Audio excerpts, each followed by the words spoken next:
Hi dear, welcome back to Timeless Wisdom. Have you ever felt like some days just slip by without you even realizing it? I know I have. There were mornings I'd wake up early, yet somehow always felt like I was running behind. My time seemed to vanish, between laundry, errands, appointments, a couple of phone calls, and more dishes. By the end of the day, I couldn't even remember what I'd done, just that I was worn out. And not the kind of tired a good night's sleep could fix, but the kind that comes from living out of sync with yourself. I wasn't searching for some miracle solution. I just wanted to feel like my time belonged to me again. To get through a day and actually know where it went. To be able to rest without guilt and not feel like I was always catching up. That's when I came across something so straightforward I almost ignored it. The 8+8+8 rule. 8 hours for sleep, 8 for meaningful work, and 8 for caring for myself, my home, and my relationships. It's not about rigid routines or trying to squeeze more into every day. It's about honouring each part of life that really matters and giving each the space it deserves. Even making small changes in this direction helped me feel like I'd finally come home to myself. Today, I want to share how this one simple rhythm brought me a sense of balance, calm, and purpose I didn't realize I was missing. Let's talk about the gentle wisdom of the 8+8+8 rule. I wasn't hunting for a new system or plan. I just wanted my days to stop feeling like a blur. For years, I believed that staying busy meant I was getting it right, pushing myself to keep up, and hoping I'd eventually catch my breath. But the truth is, you can never really catch up if you never pause to rest. Then I heard about this idea. 8 hours for rest, 8 for meaningful activities, and 8 for self-care and connection. No fancy tricks, no complicated apps or planners, just a thoughtful way to divide your time. At first I thought, well, that sounds nice, but my life doesn't work like that. But the more I sat with it, the more I realized this wasn't about perfect balance. It was about recognizing what matters and giving it space to exist. It reminded me of the way we used to divide a pie when company came over. You didn't give everything to one person. You made sure everyone got a fair slice. This rule is like that, but for your time, your energy, your peace. When I started thinking of my day in thirds, I stopped seeing rest as lazy. I stopped treating personal time like a luxury I had to earn, and I stopped letting chores and stress steal from every corner of my life. It wasn't magic, but it felt like a miracle because for the first time in a long while, I began to feel balanced. 2. Where did my time go? Before I could make any changes, I had to face something uncomfortable. I didn't really know where my time was going. I knew I felt rushed. I knew I was always tired. But if you had asked me to explain how I spent a typical Tuesday, I probably couldn't tell you. So I did something I hadn't done since I was a teenager learning to budget. Except this time, it was with hours instead of dollars. I took a notebook and tracked 3 full days of my life. Every hour, I wrote down what I was doing, not what I planned to do or what I told myself I should be doing, but what I actually did. And let me tell you, it was eye-opening. I thought I spent at least an hour a day cleaning. Turns out it was more like 15 minutes, scattered between distractions. I believed I was sleeping 8 hours, but I was only getting 6.5, with late nights and early wake-ups. I thought I had no time for myself, but somehow I still found time to scroll on my phone for nearly 2 hours. None of this made me feel guilty. It made me feel aware. It's hard to fix what you can't see. But once you see it, you can start making choices instead of just reacting. That little notebook became my mirror. It showed me where I was giving too much and where I was barely giving at all. It helped me stop lying to myself in the kindest way, and that honesty became the foundation for everything that came next. 3. Protecting my sleep like a treasure. Sleep was always the thing I gave away first. If someone needed help late at night, I said yes. If I needed time to finish the laundry, I stayed up. And if I was too wired to sleep, I'd scroll through my phone until my eyes burned. Then I'd wake up groggy, frustrated, and wonder why I couldn't keep up during the day. The truth is, no one ever taught me to honour sleep. It was something to squeeze in when everything else was done. But once I started learning about what really happens when we sleep, everything changed. Did you know our brains actually clean themselves while we sleep? It's called glymphatic flow. Think of it like a gentle overnight housekeeper for your mind, washing away the mental clutter so you can wake up clear and focused. Without deep rest, that housekeeper never shows up. I began treating my evenings like a ritual, not an afterthought. No bright lights, no screens, just soft music, a warm drink, maybe a few pages of a book.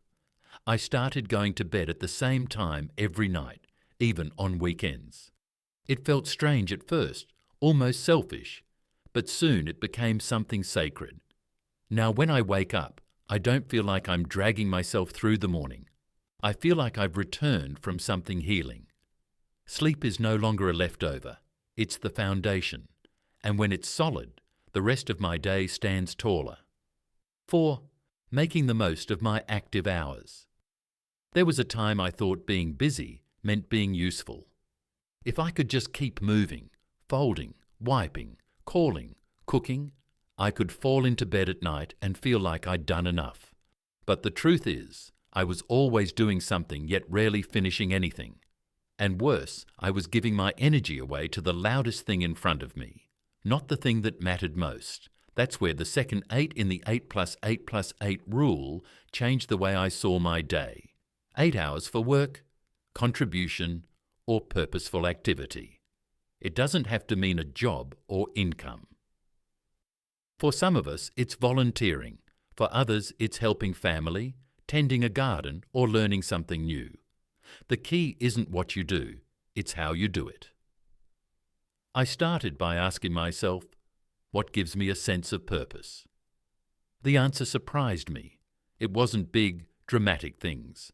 It was the quiet satisfaction of cooking a nourishing meal, helping my neighbour sort her medications, or finally finishing that sewing project I'd left untouched for months. To make the most of these hours, I had to stop multitasking. I used to clean while taking calls, cook while half watching the news, or answer texts in the middle of a conversation. But splitting my attention only left me feeling scattered and drained. Now I give tasks my full presence, even the small ones. If I'm doing laundry, I focus on that, feeling the fabric, appreciating the rhythm. If I'm writing a card to a friend, I do it with my whole heart. I use a simple notepad to outline my top 3 priorities each morning. Nothing fancy, just 3 things I want to complete with care. Another change, I've learned to honour breaks, a cup of tea on the porch, 5 minutes to stretch, or just a quiet moment to breathe. These are not interruptions, they're part of the rhythm. I used to power through exhaustion, thinking that's what strength looked like. Now I see strength in knowing when to pause. My active hours are no longer about staying busy, they're about staying connected to what matters. And when I move through those 8 hours with purpose instead of pressure, everything else in my day feels lighter. 5. Filling my personal time with joy, not leftovers. The last 8 in the rule, the one for personal time, is the one I used to overlook. I treated it like a bonus hour I could maybe enjoy after everything else was done. But as you probably know, that moment rarely comes. There's always something else to tend to, someone else to help. For years, I poured myself out for everyone else, my children, my partner, my community. I don't regret that, but I also didn't realize that I was letting my own joy, rest, and connection become leftovers, and leftovers don't nourish the soul. That started to shift the day I asked myself a simple but painful question. When was the last time I did something just because it made me feel alive? I couldn't answer right away, so I made a promise. No more waiting until everything was perfect to do the things that bring me joy. I now treat personal time as sacred, not selfish, sacred. That means giving myself permission to take a walk in the afternoon sun, even if the dishes aren't done. It means calling my sister just to laugh, not to coordinate a holiday meal. It means sitting quietly with a cup of coffee and a good book, not because I earned it, but because I deserve it. I began breaking this time into gentle categories. Time for my home, light cleaning, small touches that make it feel warm. Time for my body, stretching, walking, dancing to old songs in the kitchen. Time for relationships, calls, shared meals, even handwritten letters. And time for pure joy, puzzles, music, art, prayer, nature. One thing that helped: creating tiny routines. 15 minutes each morning to tidy the living room, a walk before dinner, a candle lit every evening while I journal. Nothing grand, just signals to my soul that I matter too. And perhaps the biggest shift of all was learning to be present. No phone in hand while I'm with someone I love, no television droning in the background while I try to rest. Just attention, real undivided attention. That attention turned ordinary moments into extraordinary ones, and those 8 hours became the beating heart of my day. Not what's left over, but what brings me back to life. 6. Systems, not just goals. I used to be a big list maker. I had sticky notes on the fridge, notebooks full of intentions, calendars with the best of plans. But somehow things kept falling through the cracks. I'd start strong and then drift. The energy would fade, and that familiar feeling would creep back in, the one that whispered, "You never follow through." It wasn't until much later that I learned the problem wasn't me. It was the way I approached change. Goals are important, yes, but they don't work without systems. A goal says, "I want to clean my house every week." A system says, "I'll spend 15 minutes each day resetting one room." The first sounds ambitious. The second actually works. I started thinking in systems, not goals, and that's when things finally began to shift. Instead of saying I wanted better sleep, I built a system. Lights dimmed by 8 o'clock, tea by 8:15, phone turned off, in bed by 9. Instead of saying I'd be more productive, I made a system. 3 priorities each day. 1 hour of focused work in the morning, no multitasking. Instead of saying I'd be more connected with loved ones, I created weekly rhythms. Sunday calls, Wednesday walks, handwritten letters once a month. These systems didn't rely on motivation, which can be so fleeting, especially when life gets heavy, or the weather turns, or the emotions rise. Systems rely on rhythm. They work with you, not against you. The magic is in the consistency. Small, repeated actions that build trust not just in the process, but in yourself. Every time I followed a system, no matter how small, I felt like I was keeping a promise to myself. And that feeling, it adds up. It turns into confidence, peace, and momentum. Now, I no longer write long wish lists for the month. I write rhythms, simple flows that I can return to, adjust, and keep following, even when life throws its curveballs. And the best part? Systems are gentle. They don't punish you for missing a day. They just welcome you back the next. 7. The magic of micro habits. For most of my life, I believed change had to be big to be meaningful. A full diet plan, a total closet overhaul, a brand new morning routine with 5 steps and 3 alarms. And every time I tried something like that, I would last a few days, maybe a week, before quietly slipping back into the old ways. Not because I was weak, but because it was too much, too fast, and too far from what my life actually looked like. Then I learned something that changed everything. Real change starts small, so small it almost feels silly. They call them micro habits, tiny actions you can do in less than 2 minutes every day, without excuses, things so easy your brain can't talk you out of them. At first, I laughed. What good could 2 minutes possibly do? But then I tried it. I started by making my bed every morning, just that one small win to begin the day. And the feeling that came with it, control, clarity, like I was already on my own side. Then I added another, brushing my hair and smiling at myself in the mirror, even if I didn't feel like it. It reminded me that I was still here, still worthy of kindness. Later, I stacked micro habits. After I make coffee, I stretch for 30 seconds. After I turn off the kitchen light at night, I speak one thing I'm grateful for. After I check the mailbox, I water one plant. The beauty of micro habits is that they grow. When you stretch for 30 seconds, you often keep going. When you write down one task, you might complete 2 or 3 because once you begin, momentum builds. The hardest part is starting, and micro habits make starting effortless. They also remove shame. You're no longer setting yourself up for failure with massive expectations. You're setting yourself up to show up in tiny, meaningful ways. And that changes everything. Now, instead of waiting for motivation, I lean on rhythm. I don't need to feel inspired to light a candle at bedtime. I just do it. And that one little flame reminds me I'm building something beautiful. One breath, one moment, one step at a time. 8. Saying no without guilt. I used to say yes to almost everything.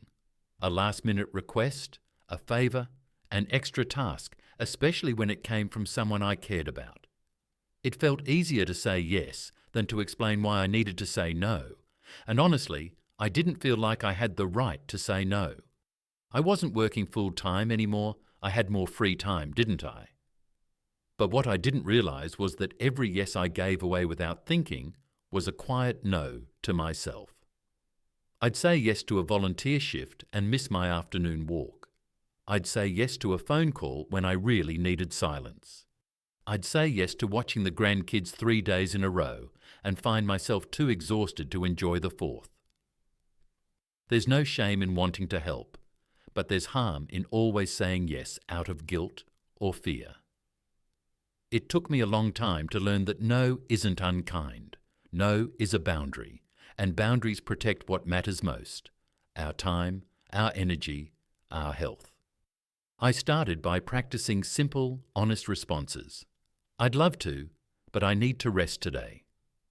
That sounds lovely, but this week is already full for me. I want to give you my full attention and I just can't right now. Can we try another time? To my surprise, most people understood, and the ones who didn't, that told me something too. One technique that helped me was the kind sandwich. Start with something warm, then the boundary, then an optional suggestion, like this. I really appreciate you thinking of me. Unfortunately, I won't be able to attend, but I hope it goes beautifully, and I'd love to hear how it went. Setting boundaries also meant looking inward. I began asking myself, is this request aligned with what I truly value right now? If it wasn't, I gave myself permission to say no without apology. And here's what happened.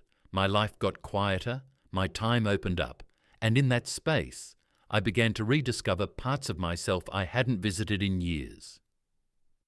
Saying no didn't make me selfish. It made me softer, kinder, more whole, because I was finally treating my energy like something worth protecting. 9. The theme day technique that saved my sanity. One of the biggest changes I made was also one of the simplest. I stopped making so many decisions. Not because they were hard, but because they were constant. Every day felt like a game of mental ping-pong. Should I clean the fridge today or call the doctor? What about laundry? Or maybe I should organise the drawer. All of those small choices added up to one big feeling: exhaustion. Then I heard about something called theme days, a technique where you assign a general theme to each day of the week. That way you wake up knowing what the day is instead of scrambling to figure it out.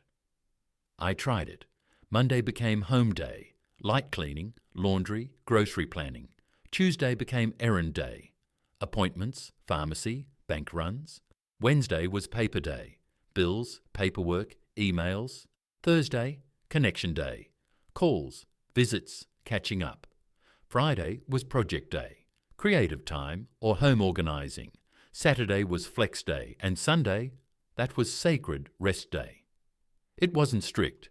I still had freedom to shift things around. But this simple rhythm quieted my mind more than I ever expected. No more decision fatigue, no more guilt for not doing everything every day, just a sense of clarity. This is what today is for. And the best part, my energy returned. When my brain wasn't stuck in constant planning mode, I had more space for presence, joy, and calm. Theme days gave my week a natural rhythm, like the old days when Sunday meant church, and Friday meant fish, and Saturday meant sweeping the porch. It felt familiar, grounded, like life had shape again.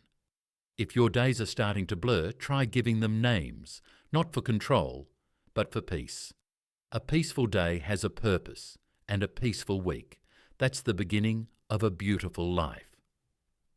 10. The weekly check-in, a ritual of renewal. There's a quiet kind of strength in looking back, not to dwell, but to understand. Every Sunday evening, I sit down with a notebook and a warm drink, and I ask myself how the week really felt. Not how many things I crossed off my list, not how busy I was, but how I moved through my days. Was I grounded or rushing? Did I breathe, or did I hold my breath through it all? This is my weekly check-in, not a meeting, not a chore, a conversation with myself, a ritual I now treat with the same respect I once gave everyone else's schedule. I start with rest. Did I honour my sleep, or did I sacrifice it again? I no longer see sleep as a luxury, it's medicine. And when I notice patterns, too much screen time before bed, pushing too late into the night, I don't scold myself, I just adjust. Light earlier, candles, turn down the lights, let myself return to rhythm. Then I move to work, whatever that means for me now. Purpose, focus, effort. Did I do things that truly matter, or did I get lost in the noise again? Did I protect my energy? Did I say yes to things I meant to say no to? These questions don't accuse. They invite me to be honest without shame. And then the hardest, most sacred part, my personal time. Did I forget myself again this week? Did I push joy to the side? Did I connect with others, with myself? Or did I rush through, hoping there'd be time for me later? That's why this hour on Sunday has become everything. It brings me back to the woman I am now, not the mother I used to be, not the caretaker I still sometimes become, but me in this moment, still worthy of attention, care, and peace.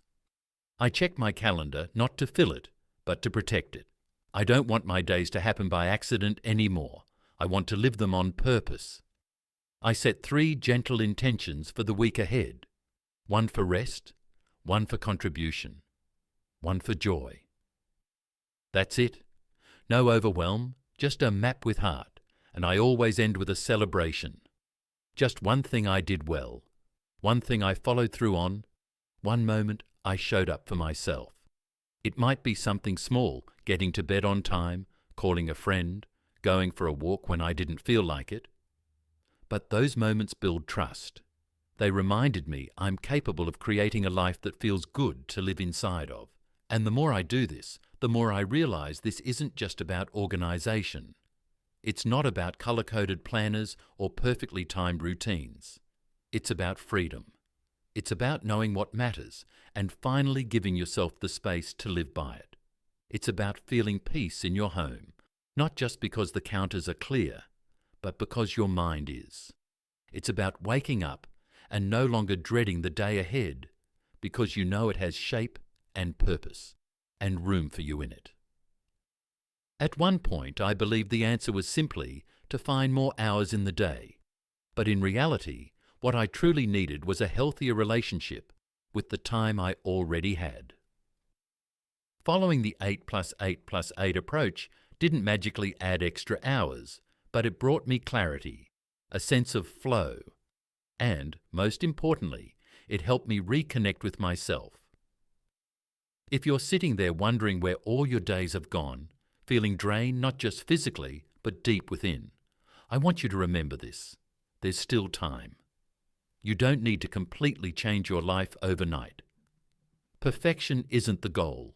All you need is to take the first step, right from where you are, and do it with honesty and kindness toward yourself.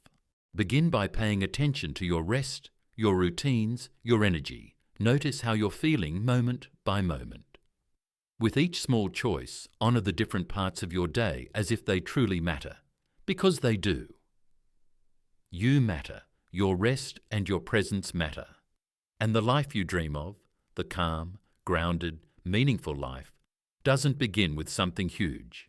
It starts with one gentle, intentional step. Maybe that step is today. Maybe it's right now. Thanks for watching Timeless Wisdom. If you found this helpful, please like, subscribe, and share your thoughts in the comments. Your journey matters here.